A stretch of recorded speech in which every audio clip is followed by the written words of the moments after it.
ជំរាបសួរសួស្តីបងប្អូនទាំងអស់គ្នាថ្ងៃនេះដែរនាងខ្ញុំមានវីដេអូចង់មកចែកម្លែកបងប្អូនទៀតឲ្យពីរបៀបធ្វើតែរសជាតិផ្លែប៉េះណាបងប្អូនដែលយើងអាចហៅជាអង់គ្លេសបានថាប៉េះ Jasmine Green Tea តើបងប្អូនទស្សនារបៀបធ្វើទាំងអស់គ្នាមុនដំបូងគឺខ្ញុំប្រើជាមួយនឹងតែម្លិះបៃតងយើងហ្នឹងគឺ 150 ml សម្រាប់កម្រិតជាតិផ្អែមគឺខ្ញុំដាក់ 30 ml ណាបងប្អូនអាចបូកដកតាមនឹងបានបើសិនជាអត់ចង់បានផ្អែមទេអាចដាក់ត្រឹម 10 ml អីក៏បានដែរហើយខ្ញុំដួសតកកមកកូនកំហប់កំប៉ុងក្លុកយើងហ្នឹងហើយខ្ញុំចាប់ដើមក្លុកវាណាគឺខ្ញុំក្លុករយៈពេលដូចជាមួយសក្តិនេះដូចជា15ដងចាស់បងអូនយើងអាចស្មានតាមនឹងទៅដើម្បីឲ្យតែយើងបែកសាច់ជាមួយតកកហ្នឹងឲ្យវាឈ្ងុយហើយត្រជាក់កាន់តែឆ្ងាញ់ណាបន្ទាប់មកគឺខ្ញុំដាក់ជាមួយនឹងតំណាប់ប៉េះយើងហ្នឹងគឺខ្ញុំប្រើតំណាប់ប៉េះណាបងអូនខ្ញុំអត់ប្រើសាយរ៉ាប់ទេគឺខ្ញុំប្រើតំណាប់បែបនេះវាមានសាច់ហើយនឹងក្លិនឈ្ងុយល្អខ្ញុំដាក់ចំនួន3ស្លាបព្រាដែលយើងអាចពាល់ទៅគឺប្រហែលជា60 ml នឹងឯងហើយខ្ញុំកូរវាបែបហ្នឹងឲ្យសព្វនៅក្នុងកែវណាបងអូនបន្ទាប់ពីខ្ញុំកូរវាហើយគឺខ្ញុំដាក់ទឹកកកអត់ឲ្យពេញកែវពេកទេណាសម្រាប់ខ្ញុំចាក់ទឹកតែចូលទៅតាំងពិតកន្លែងនេះខ្ញុំត្រូវចាក់ទាំងអស់តាំងអ្វីដែលខ្ញុំសេកក្នុងនឹងមានទឹកកកមានអីប៉ុន្តែខ្ញុំផ្លិចខ្ញុំច្រឡំទៅក៏ខ្ញុំចាក់តែទឹកទៅហើយខ្ញុំអត់បានចាក់ទឹកកកតែខ្ញុំបានបន្ថែមទឹកកកដែលនៅក្នុងកែវហ្នឹងតាមក្រោយអីចឹងដូចក្នុងវីដេអូចឹងណាបងអូនសម្រាប់តារីងមួយកែវនេះគឺរួចរាល់ហើយបងអូនដែលគេហៅថាប៉េះ Jasmine Green Tea បងអូនអរគុណច្រើនបងអូនសម្រាប់ការទស្សនាវីដេអូកុំភ្លេចជួយ Subscribe ម្នាក់មួយផងបាយបាយនឹងមានវីដេអូថ្មីចែកម្លែកទៀតណាជំរាបសួរសួស្តីបងប្អូនទាំងអស់គ្នាថ្ងៃនេះដែរនេះខ្ញុំមានវីដេអូចង់មកចែកម្លែកបងប្អូនពីរបៀបធ្វើតែមេអំបៅក្រូចឆ្មាតោះបងប្អូនទស្សនារបៀបធ្វើទាំងអស់គ្នាសម្រាប់តែមេអំបៅក្រូចឆ្មានេះដែរគឺខ្ញុំប្រើជាមួយនឹងស្ករសចំនួន3ស្លាបព្រាគឺស្មើនឹង60ក្រាមបើសិនជាបងប្អូនចង់ដាក់ជាមួយនឹងទឹកស្ករក៏បានដែរតែខ្ញុំប្រើជាមួយនឹងស្ករសគឺវាផ្អែមមុតជាងយើងប្រើជាមួយនឹងទឹកស្ករសម្រាប់ទឹកក្តៅគឺខ្ញុំដាក់30 ml ដើម្បីរំលាយស្ករសដោយសារទឹកតែរបស់ខ្ញុំគឺត្រជាក់បើសិនជាដូចរាល់ដងគឺខ្ញុំឆុងតែភ្លាមអញ្ចឹងណាដូចតែក្រហមឬក៏តែបៃតងអីចឹងវាក្តៅខ្ញុំអត់ប្រើទឹកក្តៅរំលាយទេគឺខ្ញុំប្រើទឹកតែហ្នឹងរំលាយតែម្ដងតែនេះដោយសារតែមេអំបៅខ្ញុំឆុងទុកអញ្ចឹងគឺវាត្រជាក់អស់ហើយ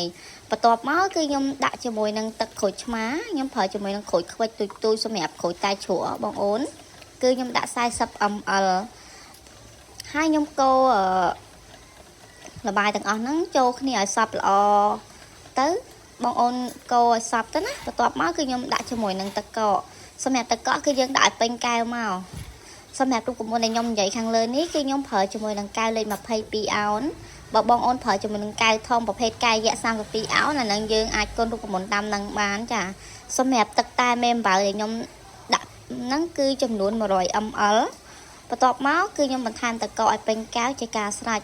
សម្រាប់តែមេអំបៅក្រូចឆ្មាគឺមានតែប៉ុណ្្នឹងទេអរគុណច្រើនបងអូន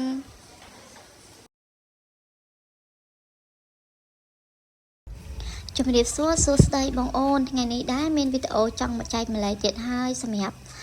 វីដេអូនេះដែរគឺខ្ញុំចង់មកចែកម្លែកពីរបៀបធ្វើផាសសិនទឹកឃ្មុំសម្រាប់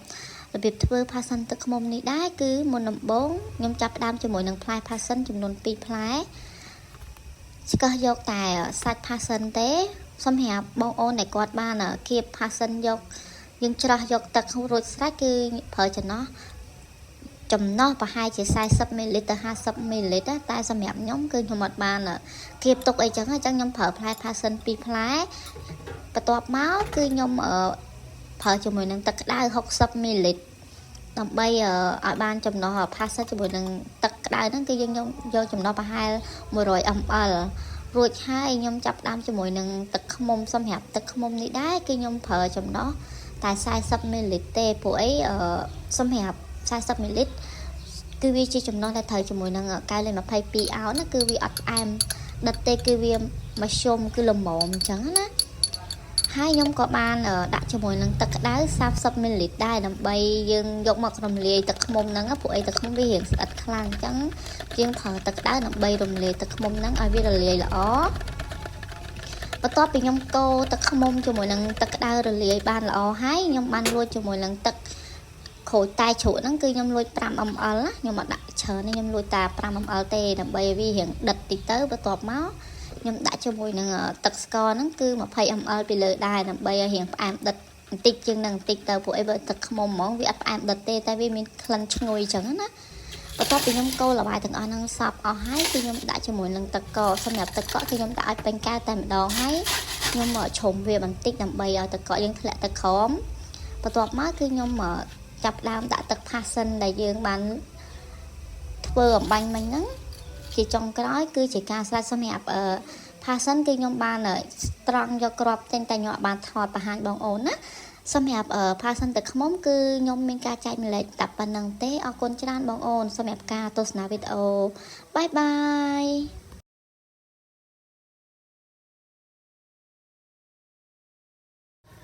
សួស្តីបងអូនថ្ងៃនេះដែរចេញជាវីដេអូមកចែកម្លែកបងអូនពីរបៀបធ្វើតែបតងទឹកខ្មុំក្រូចឆ្មាណាសម្រាប់រូបមន្តនេះដែរបងអូនអាចយកទៅបំបែកជាតែក្រហមទឹកខ្មុំក្រូចឆ្មាតែខ្មៅឬក៏តែម្លិះអីក៏បានដែរមុនដំបូងខ្ញុំចាប់ដើមជាមួយនឹងទឹកខ្មុំសម្រាប់ទឹកខ្មុំខ្ញុំប្រើ40 ml បើសិនជាបងអូនចង់ដាក់រៀងផ្អែមដិតឈ្ងុយទឹកខ្មុំខ្លាំងអាចដាក់រហូតដល់50ក៏បានដែរតែដាក់40ហ្នឹងគឺល្មមណាហើយនឹងទឹកក្តៅគឺយើងដាក់ត្រឹមតែ 100ml ទេគឺខ្ញុំកូរល្បាយពីរហ្នឹងចូលគ្នាសព្វអស់ហើយបន្ទាប់មកគឺសម្រាប់ជាតិផ្អែមគឺខ្ញុំបានលួចទឹកស្ករថែមបន្តិចទៀតគឺខ្ញុំថែម 20ml ណាបងអូនមានតែស្ករសក៏បានដែរដើម្បីរៀងផ្អែមដិតណាហើយសម្រាប់ទឹកក្រូចវិញខ្ញុំដាក់ត្រឹមតែ30ទេដោយសារខ្ញុំអត់សូវចូលចិត្តរៀងជូរអញ្ចឹងណាអញ្ចឹងខ្ញុំដាក់30តែបើសិនជាបងអូនយល់ល្អដាក់ 40ml ទៅ 50ml វាជូរជ្រះឆ្ងាញ់អញ្ចឹងណានេះខ្ញុំប្រើប្រភេទក្រូចខ្វិចទូចៗទេបើប្រើទឹកក្រូចឆ្មាយើងធម្មតាហ្នឹងអានោះប្រហែលត្រឹមតែ20ទៅ 30ml ទៅបានហើយជាចុងក្រោយគឺខ្ញុំដាក់ជាមួយនឹងតែបៃតងយើង 60ml ជាការស្រេចសម្រាប់រូបមន្តនេះដែរសម្រាប់ការលេខ22អោនអរគុណបាយបាយ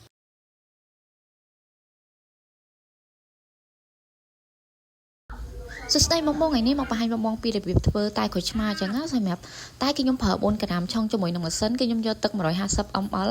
សម្រាប់ស្ករគឺខ្ញុំប្រើជាមួយនឹងស្ករស4ស្គូបស្លាបព្រាខ្មៅហ្នឹងហើយនឹងប្រហែលជា80ក្រាមណាបងហើយខ្ញុំលួចទឹកខ្មុំបន្តិចទៅណាដើម្បីឲ្យវាកាន់តែឈ្ងុយហើយខ្ញុំដាក់ជាមួយនឹងទឹកក្រូចឆ្មាគឺយើងប្រើក្រូចតែជ្រក់ទូចណាបងគឺ 60ml ណាបន្ទាប់មកគឺខ្ញុំកូរល្បាយទាំងអស់ហ្នឹងឲ្យលាយយើងកូរយ៉ាងម៉េចឲ្យលាយស្ករសសិនណាបងកុំឲ្យវានៅដុបណាហើយខ្ញុំចាក់ជាមួយនឹងកែវយៈណាបងគឺខ្ញុំប្រើកែវលេខ32អោនបើបងចង់ប្រើកែវ22អោនហ្នឹងបុកដករូបមន្តតាមនឹងបានចាគឺខ្ញុំប្រើកែវ32សម្រាប់ការដេក័រវិញបងអាចដេក័រជាមួយនឹងចំណិតក្រូចឲ្យកាន់តែតាក់ទាញតែខាងខ្ញុំអត់សូវដេក័រដោយសារអីខ្ញុំទុកខ្ញុំគាត់តិចខមមិនមកថាគាត់ទុកយូរទៅញ៉ាំទៅរៀងល្វីងអញ្ចឹងណាហើយសម្រាប់រូបមន្តនេះគឺរសជាតិអត់សាបទេបងទោះបងទុកដល់រហូតដល់លាទឹកកកក៏ដោយអរគុណបងសម្រាប់ការទស្សនាវីដេអូកុំភ្លេចជួយ like និងជួយ share បាយបាយ